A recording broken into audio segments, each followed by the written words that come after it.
Ukraine has long asked Germany for German Taurus cruise missiles, which can hit targets more than 500 kilometers away. However, the government under Federal Chancellor Olaf Scholz has consistently rejected these requests. In the current elections to the German parliament, Scholz's party took third place, trailing the first place Conservatives and the second place far right. And the new chancellor in waiting, Conservative Friedrich Merz, isn't as strategically timid as Scholz. Merz endorsed a possible missile transfer last fall. Forbes journalist David Axe writes about this. The publication's correspondent, who has been writing about Ukraine lately, recalled the features of the German Taurus. This is a 1.5-ton cruise missile equipped with a turbofan engine, which allows it to reach a subsonic speed of 0.95 Mach, or about 1,000 kilometers an hour. It is capable of hitting targets at a distance of about 500 kilometers, which allows launches to be carried out without exposing the aircraft to the risk of being hit by enemy air defense systems. It is equipped with GPS and inertial guidance. However, the author of the material considers the most important characteristic of the Taurus to be the presence of a double warhead weighing approximately half a ton. The smaller charge penetrates the target and the larger one explodes it from the inside. The missile's high-tech features explain why the Ukrainian Air Force was so desperate to get the Taurus. They are also why German Chancellor Olaf Scholz's government has consistently rejected Ukraine's repeated requests for the missiles. I don't think it's right to deliver destructive weapons deep into Russian territory, Scholz said last month. Axe writes. However, he adds, Scholz's party only came in third in the recent parliamentary elections, behind the Conservatives and the far right, and the representative of the winning party, Conservative Friedrich Merz, who will become the next Chancellor of Germany, whom Axe called not as strategically cautious as Scholz, defended the need to transfer Taurus missiles to Ukraine last fall. So Ukraine will probably get a few Tauruses. The only questions are, how many?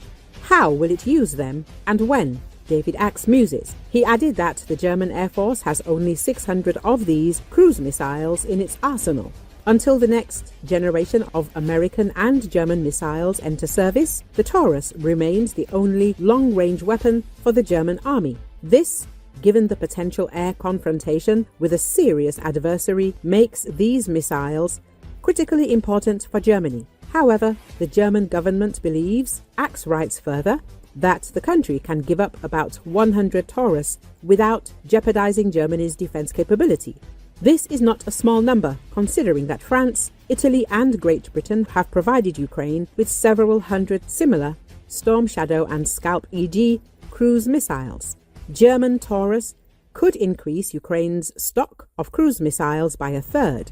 The article says, the Ukrainian Air Force will most likely be able to launch German cruise missiles from Su-24 bombers, which have already been upgraded to Storm Shadows and Scalp EG. However, even the specifics of their use do not determine the possible time frame for the transfer of these missiles to Ukraine. Merz will take over as Chancellor only after his Conservative Party agrees to form a new government with the Social Democrats, a process that could take weeks, if not months. Merz may not have the authority or political capacity to push through a missile deal until late spring or early summer. Better late than never, of course. The Storm Shadow and Scalp EG transferred to Ukraine could soon run out, potentially forcing the Ukrainian Air Force to revert to shorter-range missiles and powerful missiles for the most difficult strikes against hardened Russian targets. Thick walled warehouses, underground command posts, warships moored to a pier. In that case, the deepest and most destructive raids could resume when the Taurus arrive. The journalist concludes.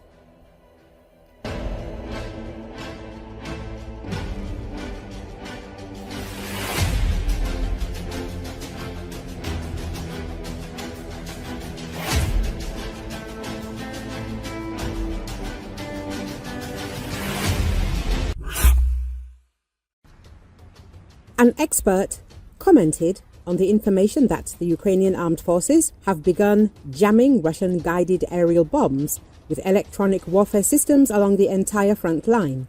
Forbes article claiming that the defense forces have found a way to counter Russian guided aerial bombs and jam them across the front line using EW systems is overly optimistic. This was stated by the military expert Oleg Katov, as reported by Kiev 24. In a certain sense, it is possible to affect satellite navigation, but it's difficult to set up these antennas. It's not just about turning on a jammer from a drone. It's much more complicated, but it is possible to work. However, saturating the area with electronic warfare systems to neutralize everything is a different story compared to the possibility or impossibility of affecting these UMPK modules, Katkov said.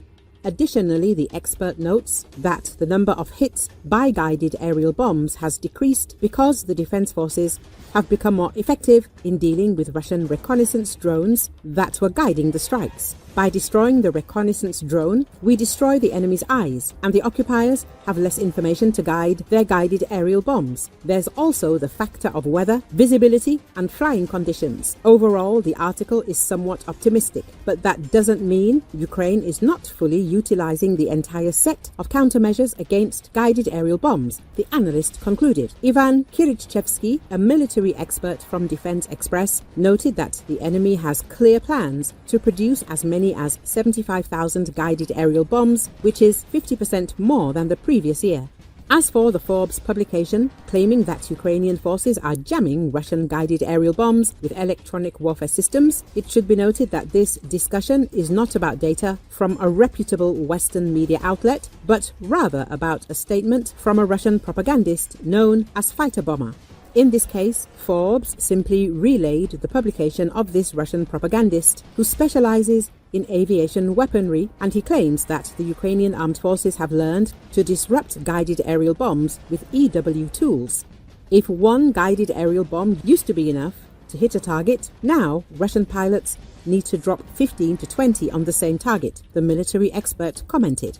According to him, currently the Russian army can launch about 100 guided aerial bombs per day. However, Russian generals are now writing that instead of targeting hundreds of sites, they need to focus on 5 key targets, such as frontline positions and critical infrastructure. Given that the enemy has clear plans to produce as many as 75,000 guided aerial bombs this year, an amount equivalent to carpet bombing, it is in our interest to collectively pretend that we have no knowledge of how to counter these guided aerial bombs. It would be better if the enemy does not evolve and continues to believe that a single bomb can take out one target. We should not give them hints that could make the situation more difficult for us. I repeat, the Russians plan to produce 75,000 guided bombs this year, which is 50% more than the previous year. Therefore, our priority is not only to develop ways to counter these bombs, but also to act as if we had no idea how to deal with them, Kirichevsky concluded.